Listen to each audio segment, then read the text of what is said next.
This story is titled, My Golden Sibling. Traded her apartment. For a girl's vacation, now our mom and dad are forcing me to house her family in my home. Subreddit, I own this modest house that I've been living in for the past decade. It took years of hard work, but I've been paying it off bit by bit, and I can finally say it's completely mine. There's nothing fancy about it, just a regular 3-bedroom place in a decent neighborhood, but the sense of accomplishment I feel when I look around is immeasurable. It's mine, paid in full, and that means everything to me.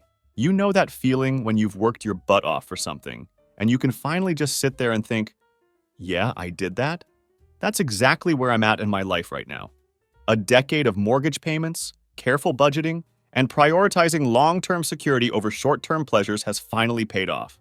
I don't have any extravagant decorations or a sprawling backyard with a pool, but it's a good spot. Comfortable, quiet, and most importantly, it's my space where I can relax without any financial stress hanging over my head. Then there's my sister Jenny. She's 29 and married to this guy Alex, who's 31.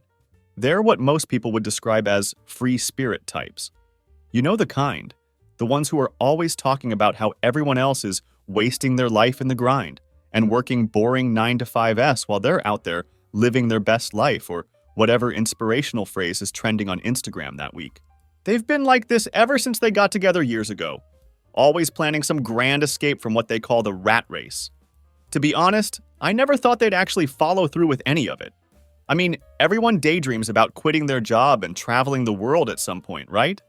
It's like a phase most people grow out of when they realize bills don't pay themselves, and responsibilities don't just disappear because you're chasing a sunset on the other side of the world. But Jenny and Alex aren't most people. They're the kind who actually went through with it. They sold their house, their actual home, where their 2 kids, Emma and Lucas, had lived their entire lives, and decided they were going to travel the world for a year. Yes, you read that correctly. They sold everything for a dream vacation, thinking the real estate market was booming and they'd made a significant profit off the sale. Their plan was to use that money to live off, pick up odd jobs here and there in exotic locations, and stretch their funds out for a whole year while they hopped from one place to another. I watched this all unfold from the comfort of my little house, thinking, okay, cool for them, but also silently acknowledging, this is a terrible idea. They have 2 young children to take care of. Emma is 7 and Lucas is 5. Traveling around the world with kids isn't like spontaneously backpacking through Europe in your early 20s. There's extensive planning involved, not to mention the need for stability and routine that young children typically require. But whenever I gently suggested they might want to think things through more carefully, they just waved off my concerns, confidently saying they'd figure it out along the way. At that point, I simply shrugged and said, all right, whatever, it's your life, and left them to it. Who was I to rain on their parade? Fast forward a couple of months after they left. I was relaxing in my house one evening, probably watching TV or scrolling through my phone, when I received a call from Jenny. I hadn't heard much from her since they embarked on their adventure, just the occasional Instagram post about how amazing their new life was. These posts usually featured perfectly filtered photos of them eating exotic food in picturesque locations, all carefully curated to showcase their exciting nomadic lifestyle. Naturally, I assumed this call would be more of the same. Jenny gushing about their latest adventure and how they were living the dream. But the second I picked up, I could tell something was off. Jenny sounded stressed. Really stressed, in a way I'd never heard before. She started explaining how things hadn't gone according to plan. Apparently, they had blown through their money way faster than anticipated. Within just 2 months, they were nearly broke. It turns out that traveling the world with a family of 4 is incredibly expensive. Who would have thought, right? As Jenny continued talking, the full picture became clear. They had stayed in nice places, eaten at restaurants almost every day, and essentially lived it up as if they had unlimited funds. But when you're not working and still spending lavishly, that money doesn't last long, especially when you're covering expenses for 2 adults and 2 young children. What they had projected to last a year had vanished in a mere 8 weeks. She explained that while hostels and cheap Airbnbs might be fun for young backpackers, the reality was much different with 2 tired, hungry kids who needed a stable place to sleep every night. Emma and Lucas were exhausted from constantly moving around, and the adventure had quickly lost its charm when basic comforts became hard to maintain. Now they were stuck in a difficult situation. They couldn't continue traveling because they had depleted their funds, but they also weren't ready to settle down and purchase another house yet. They needed time to regroup and figure out their next move. So guess what they asked me? If they could move in with me. Yes, Jenny, Alex, and their 2 kids, all 4 of them, wanted to come live in my modest 3-bedroom house. And not just for a few weeks or even a couple of months, but for 10 months. A full 10 months of sharing my carefully curated personal space with a family of 4. And here's the kicker. They wanted to stay rent-free. They didn't even offer to contribute to utilities or groceries. It was straight up, "Hey, can we live with you for almost a year while we figure things out?" As if that was a completely reasonable request to make of someone, even if that someone is family. I have to admit, I didn't know how to respond at first. I mean, Jenny is my sister, and of course I care about her and her family. But this is my house, my space that I worked incredibly hard for 10 years to call my own. I didn't sacrifice and save for a decade just to have 4 extra people come in and take over the place without contributing anything. Plus, I have my own routine and lifestyle that I've carefully built. I value my peace and quiet, my ability to come home after work and just relax in silence if I want to. I couldn't even begin to imagine what my house would be like with 2 little kids running around all day, toys scattered everywhere, constant noise, and the general chaos that comes with family life. So after taking a deep breath, I told her, "Look, Jenny, I love you guys, but this just isn't going to work. The house is too small for all of us, and I don't want that kind of disruption in my life right now." I didn't just leave it at that, though. I offered to help them find an affordable rental nearby and even volunteered to pitch in some cash for a couple of months to help them get back on their feet. I thought this was a reasonable compromise. I was willing to help, just not in the way they were asking. But apparently my offer of alternative help wasn't enough. Jenny got pissed, like immediately. Her tone completely shifted, and she started calling me selfish, claiming I didn't care about family, and even suggesting that I was jealous of their adventurous lifestyle. Jealous? Really? That accusation was enough to get me genuinely angry. This wasn't about jealousy or not caring about family. This was about basic boundaries. I don't owe them a place to live just because they made some impulsive decisions and didn't think through the consequences. I understand that life doesn't always go as planned, but they deliberately sold their house without having any backup plan, and now they wanted to dump the fallout from those choices directly onto me. And just when I thought the situation couldn't get more frustrating, Jenny decided to escalate things further by getting our parents involved.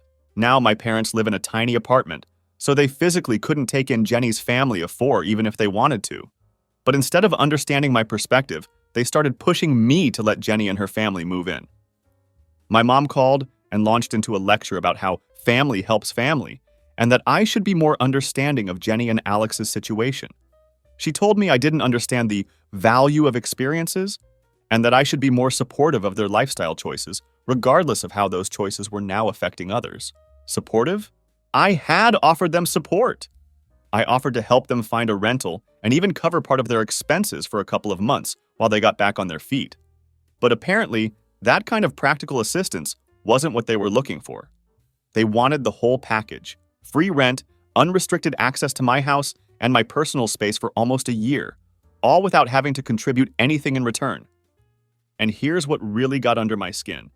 They weren't even planning to settle down during this time. Jenny mentioned they were still talking about taking occasional trips if they found cheap deals. So basically, they wanted to use my house as a free home base while still maintaining their free-spirited traveler identity whenever the opportunity arose. How does that make any sense? They were broke because of their travels, yet they were still prioritizing more traveling over financial stability. So now I'm sitting here, trying to figure out how to deal with all this fallout. Jenny isn't speaking to me, my parents are disappointed and upset with me, and even some of our mutual friends are saying I'm being too harsh and unaccommodating. It feels like I'm being painted as the villain in a story where I'm just trying to protect my own boundaries. But honestly, I don't think I'm in the wrong here. It's not like I'm turning them away when they have nowhere else to go. I offered meaningful help in ways that wouldn't completely upend my life. I just don't want them living in my house rent-free for 10 months while they continue to make the same questionable decisions that got them into this mess in the first place. After that first awkward phone call with Jenny, I had a feeling things were going to get uncomfortable, but I wasn't prepared for just how messy the situation was about to become. I thought maybe I could simply put my foot down, tell her no, and that would be the end of it. Just draw a clear line and move on with our lives. But that's not how it played out at all. About a week later, Jenny and Alex decided to show up at my house in person. They didn't even give me a heads up that they were coming, which already had me feeling uneasy about their intentions. I was just enjoying a peaceful Saturday morning, savoring the quiet of my home, when the doorbell rang unexpectedly. When I opened the door, there was Jenny standing on my porch with Alex and both kids. They all had these hopeful expressions on their faces, like I was about to be their savior or something. Meanwhile, I'm standing there thinking, oh no, here we go again. I knew exactly what they were going to ask, but I hadn't expected them to just show up unannounced, almost as if they believed an in-person appeal would be harder for me to refuse. It felt manipulative, using the kids as part of their strategy to wear down my resolve. Jenny started off with small talk, asking about my work and how I was doing. The usual pleasantries, but there was an unmistakable tension in the air. I knew they weren't there just to catch up, and I found myself bracing for the real reason behind this unexpected visit. It was like one of those moments where someone is clearly buttering you up before dropping something big on you. I stood there trying to remain polite while mentally preparing myself for what was inevitably coming. Finally, after what felt like an eternity of forced conversation, Alex cleared his throat and jumped in, saying, "So, Brian, we've been thinking about what you said on the phone." That was my cue that we were getting to the real purpose of their visit. Jenny quickly took over the conversation. She's always been the one running the show in their relationship. She launched into her pitch. "We know you said you didn't think having us live here would work out, but we really believe we can make it work. It's just 10 months. We won't be any trouble. The kids are good, they'll stay out of your way, and we'll keep everything clean." I stood there for a moment, not quite sure how to respond. The idea that two energetic kids, a 5-year-old and a 7-year-old, would somehow stay out of my way in my modestly sized house seemed absurdly unrealistic. And the suggestion that 4 additional people living in my space wouldn't disrupt my life in any significant way. That was pure fantasy. I tried to stay calm and approach the situation logically. "What's the plan, though?" I asked. "I mean, what happens after the 10 months? Are you going to get another house? What about work?" Jenny and Alex exchanged a glance that told me everything I needed to know. They hadn't thought any of this through. Jenny hesitantly replied, "We're still figuring that part out. We might go back to traveling if things work out. We've been checking for cheap flight deals, and there's a chance we could get back on the road by the end of the year. We just need a place to regroup, somewhere to stay while we figure out our next move." I couldn't believe what I was hearing. Not only did they want to crash at my place for 10 months, but they were still talking about taking more trips. They were broke, had 2 young children who needed stability, and yet their grand plan was to continue this fantasy lifestyle where they'd just float from place to place without any real foundations or security. The lack of logic was baffling. Where was the responsibility? Where was the concern for providing their children with a stable environment? It seemed like they'd learned absolutely nothing from their current predicament. I tried to be as polite as possible while making my position clear. "Look, I understand you guys are in a tough spot," I began, "but I'm really not comfortable with this arrangement. It's not about not wanting to help you out. It's just that my house isn't set up for that. I've got my own routine, and honestly, I don't think having you all here for 10 months would work for anyone. The house is too small, and there's just not enough space for 6 people to live comfortably." The moment I finished speaking, Jenny's expression changed dramatically. She went from hopeful to visibly angry in about 2 seconds flat. "Are you serious?" she demanded, crossing her arms defensively. "We're family, Brian. Family helps each other out. You've got all this space and it's just you living here. What's the big deal?" Now I was starting to get frustrated. I understood they were stressed and desperate, but her attitude made it seem like they felt entitled to my space simply because we share the same blood. That wasn't sitting well with me at all. I tried to remain calm as I explained. "It's not just about space, Jenny. It's about my life, too. I've worked really hard to get this house, and I need my own peace and quiet.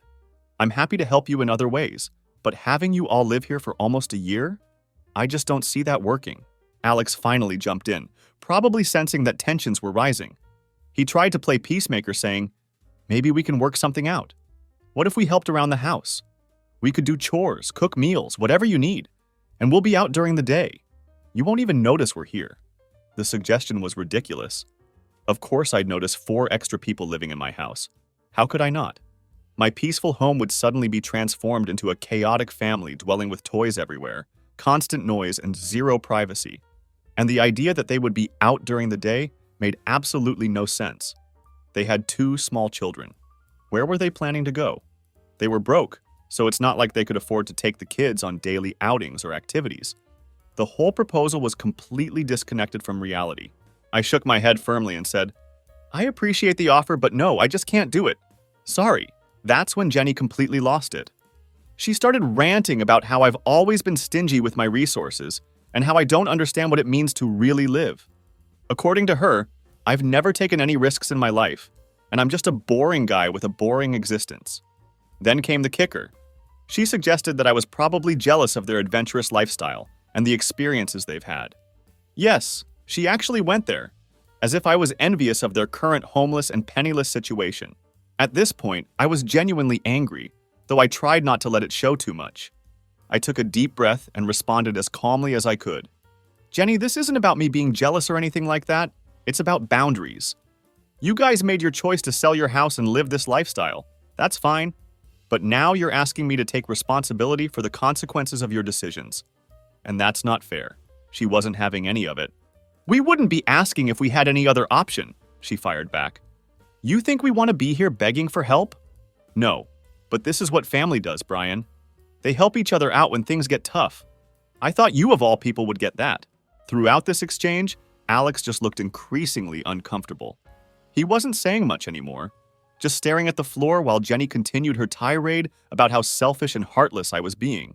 She went on and on about how they were inspired by their travels and how they didn't want to settle for the typical suburban life that everyone else accepts.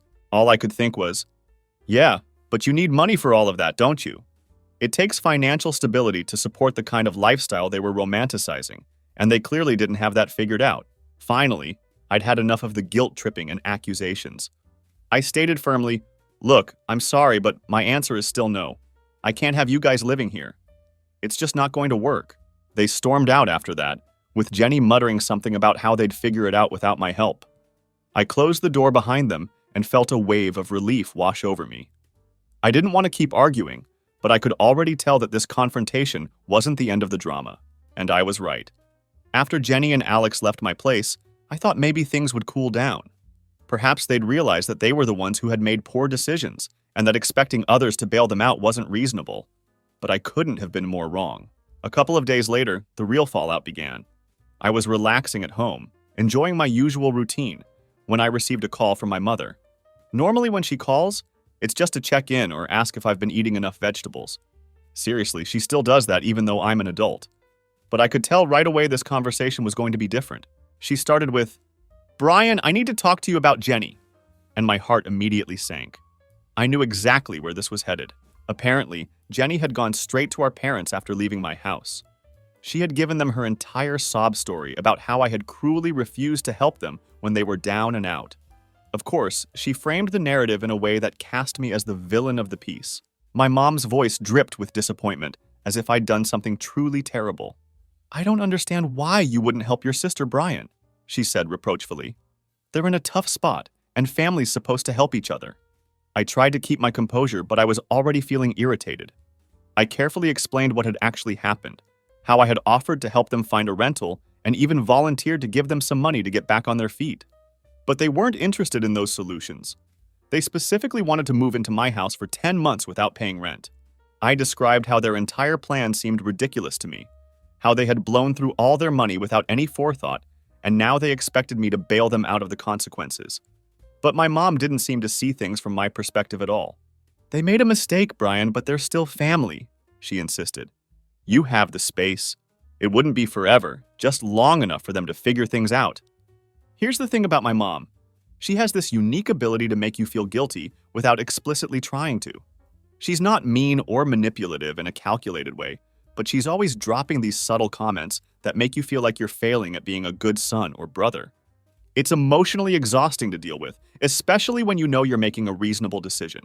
But this time, I wasn't going to let those tactics work on me. I told her directly, "Mom, I'm not doing it.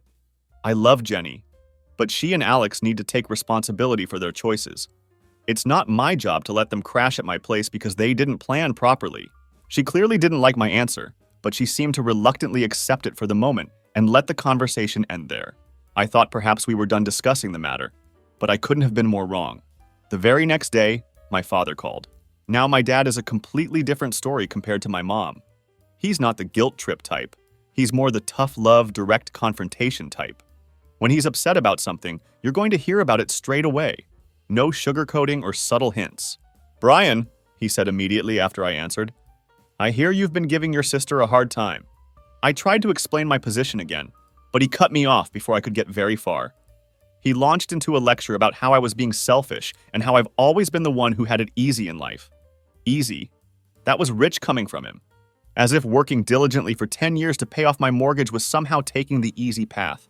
He continued his rant, talking about how Jenny's always been the one taking risks and living her life to the fullest, while I was just sitting comfortably in my paid-off house, not doing anything exciting or worthwhile. In his view, I was being a coward for not letting them stay. Like I was some kind of stick in the mud who didn't understand what it meant to really live. At this point, I was getting genuinely angry. I interrupted him, saying, "Dad, this isn't about being adventurous or not. It's about them making a bad decision and expecting me to clean up the mess. I worked hard for this house, and I'm not going to let them come in and take advantage of that." But he wasn't listening to my reasoning at all. He kept insisting that I was the one in a position to help, and that I was failing as a brother by not stepping up when my sister needed me. It was as if he had completely bought into Jenny's version of events, making me out to be the villain in this whole situation. And honestly, that hurt deeply. I've always been the responsible one in the family, the one who worked hard, kept my head down, and did what needed to be done without complaint. But now it seemed like none of that counted for anything. My prudence and discipline were being reframed as character flaws rather than virtues. After that phone call, I was absolutely fuming. It felt like I was being attacked from all sides for simply wanting to maintain reasonable boundaries. My parents were both upset with me, and Jenny was probably out there telling everyone who would listen that I was a heartless jerk who had abandoned his family in their time of need. And that's exactly what was happening. A few hours later, I received a message from one of our mutual friends, Tom. He's a good guy generally, but he's also friends with Jenny, so naturally, he had heard her side of the story. Tom's text message read, "Hey man, what's going on with you and Jenny? She says you're not letting her family stay with you even though they're in trouble." I took the time to explain my side of the situation to him. How it wasn't as simple as Jenny was making it sound, how they were asking for way too much, and how I had already offered alternative ways to help them that wouldn't involve completely upending my life. Tom listened to my explanation, which I appreciated. But then he hit me with, "Yeah, but it's just for a little while, right? You could tough it out for 10 months. It's family, dude." At that point, I was completely done with the whole situation. It seemed like everyone had forgotten that I had a right to say no, that my house wasn't just a community resource that anyone could claim access to whenever they wanted. They were all acting as if I had some obligation to sacrifice my peace, privacy, and comfort just because Jenny and Alex had made irresponsible decisions. I was increasingly frustrated because no matter how I explained my perspective, everyone seemed to think I was being unreasonable. They were all treating the situation as if it were no big deal for me to let an entire family move in and turn my life upside down for almost a year. None of them seemed to understand or appreciate the significance of the disruption this would cause. Then the final blow came when Jenny herself texted me. It wasn't a long message, but its emotional weight hit me hard. She simply wrote, "I can't believe you've turned your back on us. We really needed you." I sat there staring at my phone, feeling torn between different emotions. Part of me felt guilty, wondering if I should have just given in to avoid all this family drama and conflict. Maybe I was being too rigid or unsympathetic to their situation, but another part of me remained firm in my conviction. I knew I wasn't in the wrong here. It wasn't my fault they had made poor choices with their money and planning. It wasn't fair for them to dump the consequences of their decisions on me just because I happened to have a house with some extra bedrooms. Still, the guilt was eating away at me. I started questioning whether I could have handled the situation differently. Maybe I should have been gentler in my approach or shown more empathy for their predicament. But at the same time, I recognized that giving in would have just enabled them to continue making reckless decisions, secure in the knowledge that someone else would always be there to fix things when they went wrong. So there I was, stuck in an impossible situation. My parents were disappointed in me, Jenny was furious, and even some of our friends were questioning whether I had done the right thing. Through it all, I was trying to hold on to the fact that I had set a reasonable boundary for myself, even though it felt like the entire world was telling me I was wrong for doing so. But this drama was far from over.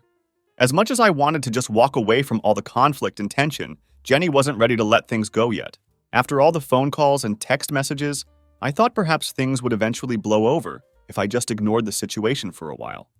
Maybe Jenny and my parents would calm down, realize I wasn't the villain they were making me out to be, and we could all move forward. But that's not what happened. Instead of settling down, the tensions escalated dramatically.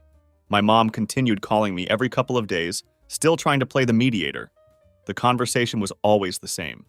"Brian, you've got to help your sister. You don't know what it's like to be in her shoes. She's struggling, and she has kids to think about." It was like a broken record, and every time I had to remind her that my refusal wasn't about not wanting to help. It was about the excessive nature of their request.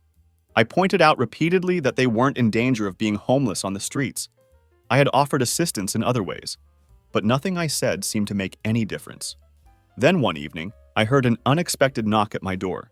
There was no text or call beforehand, just someone showing up unannounced. When I opened the door, I found Jenny and Alex standing there with those same tired, desperate expressions on their faces. The kids were clinging to Jenny's legs, looking confused and exhausted. I could tell immediately that this was going to be another uncomfortable confrontation. Jenny was holding some papers in her hand, and I felt that familiar sinking feeling in my stomach, like I was about to be dragged into something even bigger than our previous arguments. Jenny didn't waste any time with pleasantries. "Brian, we need you to reconsider. This is serious," she said, her voice tense. "We've looked everywhere, and there's nowhere affordable for us to stay. The rentals are too expensive, and we don't have enough money to even put down a deposit." She waved the papers in front of me, printouts of apartment listings, most of them crossed out with red ink. I glanced at them briefly, but was already thinking about how I should respond. I wasn't in the mood for another heated argument, but it was obvious they weren't going to take no for an answer this time. Before I could formulate a response, Alex spoke up.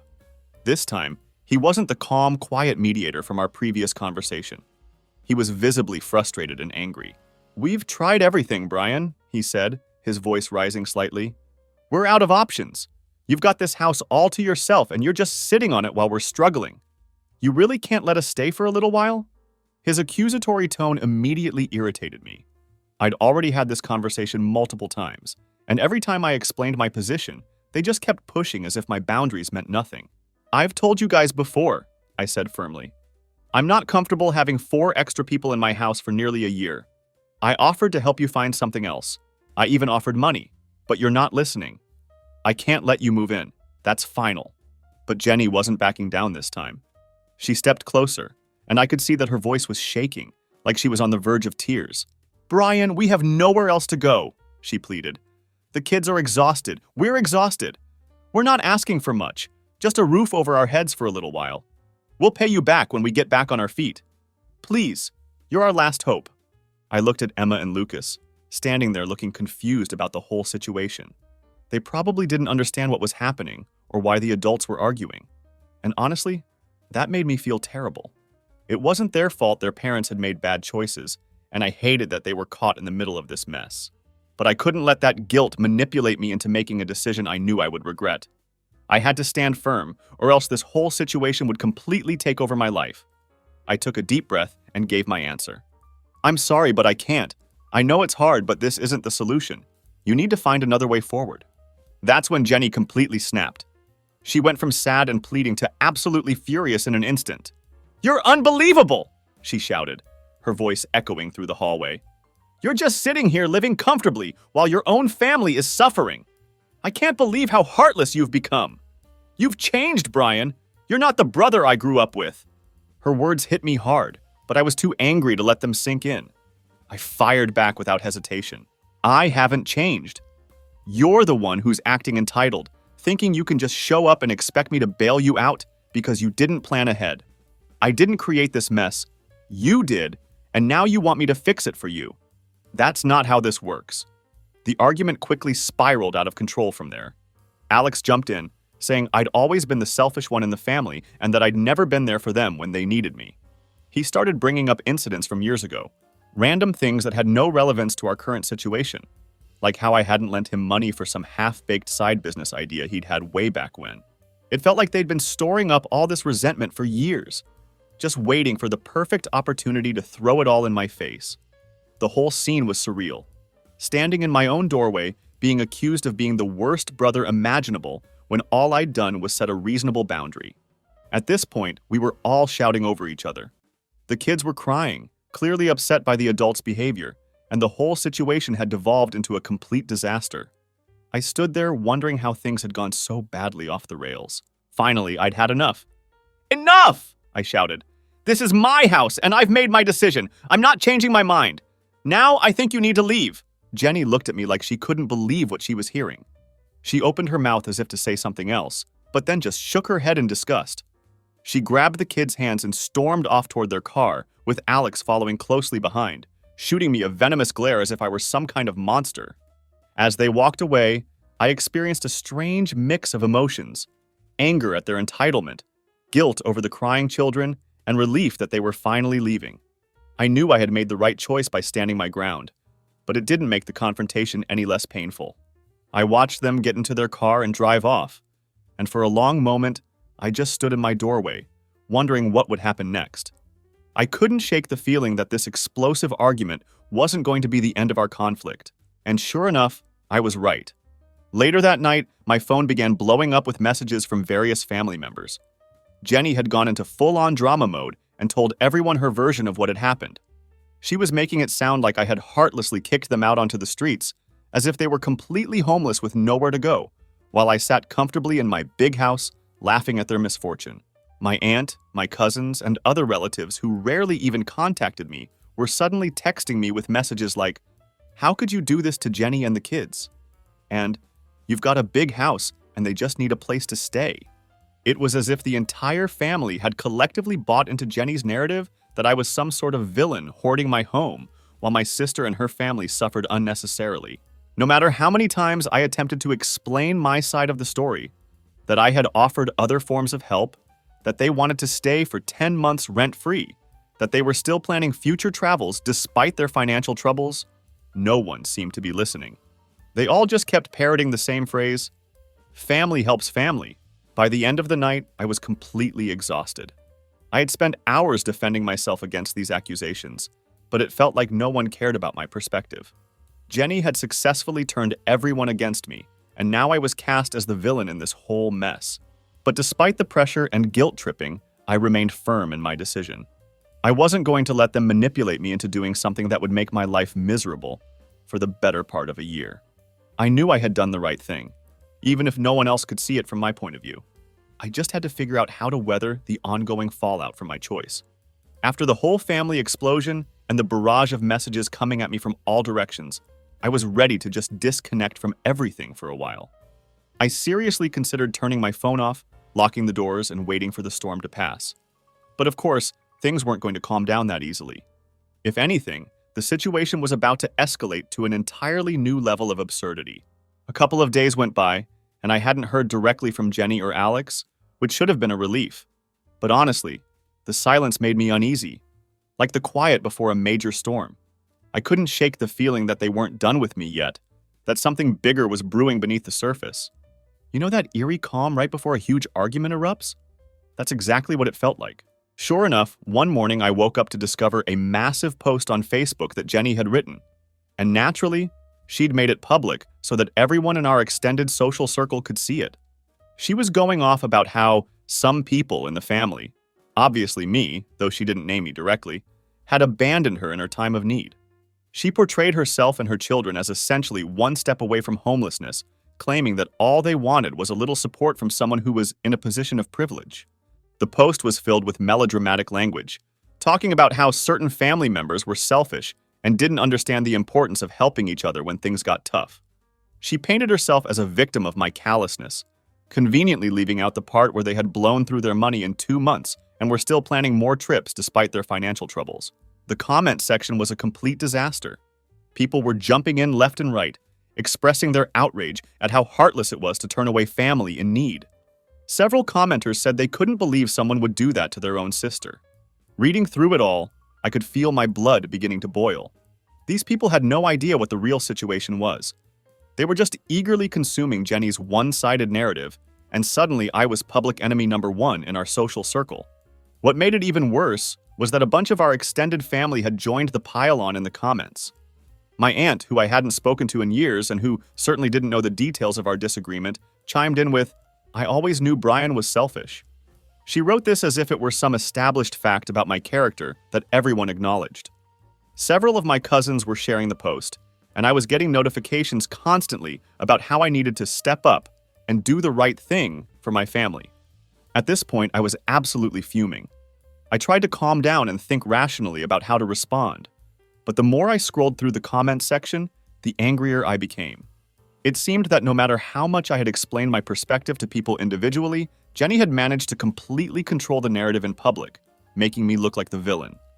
And worse, her strategy was working brilliantly. So I made a decision that I wouldn't normally make.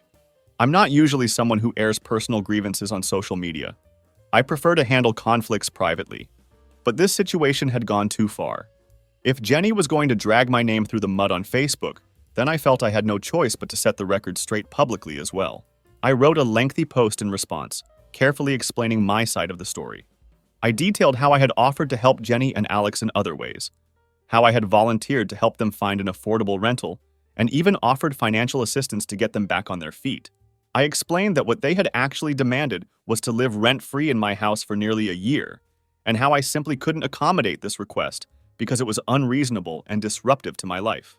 I mentioned in my post that they had been irresponsible with their money, blowing through what should have lasted a year in just 2 months. I explained how they had been trying to guilt-trip me into giving up my personal space and how this entire situation was a consequence of their poor planning and financial decisions, not my unwillingness to help. I hit post and waited for the reaction, which didn't take long to arrive. The fireworks started immediately. People began commenting on my post, some siding with me, saying that it wasn't my responsibility to take in Jenny's family for such an extended period, while others continued to back Jenny, arguing that I was being too harsh and that families should always stick together no matter what. The comment section quickly transformed into a full-blown argument with people vigorously defending one side or the other. It was like watching a virtual tennis match as comments flew back and forth, with each side becoming increasingly entrenched in their position. Jenny, predictably, saw my post and completely lost it. She started messaging me directly, calling me every name imaginable, selfish, heartless, arrogant, you name it. She accused me of destroying the family and expressed disbelief that I would embarrass her like this in front of everyone we knew. The irony of her saying this after she had been the one to drag me publicly first was almost too much to bear. I tried to maintain my composure and respond calmly. I pointed out that she had left me no choice but to defend myself after she had blasted me on Facebook, but she wasn't interested in hearing my reasoning. She was too wrapped up in her own narrative, utterly convinced that she was the victim in this scenario. Eventually, she blocked me on Facebook, as if we were teenagers having a petty squabble rather than adults trying to resolve a serious conflict. Honestly, though, I was somewhat relieved. At least now I wouldn't have to see any more of her dramatic posts or deal with her direct messages. Just when I thought things might finally start to settle down, I received a call from my dad. Here we go again, I thought, bracing myself for another confrontation. This time he wasn't yelling, which was a change from our previous conversation. Instead, his voice was low and serious, which in some ways felt worse. He sounded deeply disappointed, which has always been more effective at making me question myself than anger ever was. He told me he had seen the entire exchange on Facebook and was upset that I had taken our family dispute public. He was angry that I hadn't just handled the matter privately and expressed concern that our family was now divided over the issue. I could tell from his tone that he was placing the blame squarely on my shoulders for escalating the situation. I tried to explain that I felt backed into a corner, that Jenny had been the one to start the public shaming campaign by attacking me on social media first. But no matter what I said, he remained unhappy with how I had handled things. He began talking about how I needed to make things right, emphasizing that family is the most important thing in life. He suggested that it wasn't too late to offer Jenny and Alex a place to stay, implying that if I did that, perhaps we could all put this ugly situation behind us and return to normal. That's when I finally reached my breaking point. I had been trying to be respectful and measured in my responses up to this point, but I'd had enough of being made to feel like the bad guy for setting a reasonable boundary. "Dad," I said firmly, "I'm not doing it. I'm not going to let them live with me, and I'm done apologizing for it. I've done nothing wrong. They made their choices, and now they have to deal with the consequences. I'm not their safety net, and it's not my job to fix their problems. There was silence on the other end of the line. I could tell my dad was shocked by my response. I don't usually stand up to him like this. I've typically been the one to back down in our disagreements to keep the peace. But this time was different. I was completely done with the guilt trips and the emotional manipulation. I wasn't going to let anyone pressure me into doing something I knew would make me miserable, just to maintain family harmony. Finally, after what felt like an eternity of tense silence, my dad sighed deeply and said, "I hope you know what you're doing, Brian." Then he hung up without another word. After that conversation, things went eerily quiet. Jenny still had me blocked on all social media platforms, and my parents weren't really speaking to me either. It felt like the entire family was caught in this strange, tense standoff. Everyone waiting for someone else to make the next move or concession. But I had made up my mind that I wasn't going to be the one to break the stalemate. I had already done my part by explaining my position clearly and offering help in ways that were reasonable. I had set my boundary and stood by it, even when it felt like everyone in my life was against me for doing so. It was difficult, knowing that my family relationships were now strained in a way they hadn't been before. I never wanted to fight with my sister or my parents. I never intended for things to get so heated or for so many people to get involved in what should have been a private matter. But at the same time, I knew I had made the right decision for myself.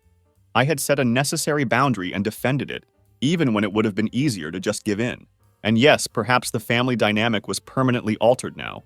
Maybe things wouldn't ever go back to exactly how they were before this conflict. But honestly, I had come to terms with that possibility, because at least now I knew I was living according to my own values and priorities. I was maintaining the peaceful home environment I had worked so hard to create, without anyone trying to make me feel guilty for wanting that space for myself. In the end, standing firm on this boundary was worth all the drama and conflict. I had proven to myself that I could withstand family pressure and still do what I knew was right for me. And that sense of self-respect was more valuable than temporary family approval based on sacrificing my own needs. For me, that realization made all the difference in the world.